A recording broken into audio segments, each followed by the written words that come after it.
The building I stand before today is the Fort Hill Plantation House, also known for being the mansion and library of John C. Calhoun. In his lifetime, Calhoun served in the South Carolina State Legislature, U.S. Congress, and the Cabinet.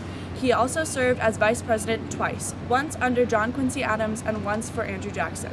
After John C. Calhoun passed in 1850, his wife and children inherited the Fort Hill Plantation. In 1854, it was sold along with 50 slaves for $49,000 to Calhoun's oldest son, Andrew Pickens Calhoun. However, Anna Maria Calhoun and her husband, Thomas Green Clemson, whom she married in 1838, lived in Fort Hill for a few years before purchasing their own plantation, Cane Brake, and moving to Belgium, where Clemson was an ambassador. After the Civil War ended, the two of them moved back to Fort Hill, and Andrew Calhoun died in 1865. After many legal disputes, the home was formally left to Anna Maria Calhoun. The couple moved back into the home in 1872. The couple owned many slaves who worked in the main house and on the plantation. Anna Maria had a personal lady maid named Susan, and there were cooks and a butler working in the main house. There were 3 additional separate buildings adjacent to the main house, including a kitchen, a weaver's room, and a laundry room, where the enslaved African Americans owned by the couple toiled. Anna Maria died in 1875, leaving the estate under the sole ownership of Clemson, who resided in the home until his own death in 1888. The Fort Hill Plantation, built and upkept by slaves, eventually became the campus of Clemson University that we know today.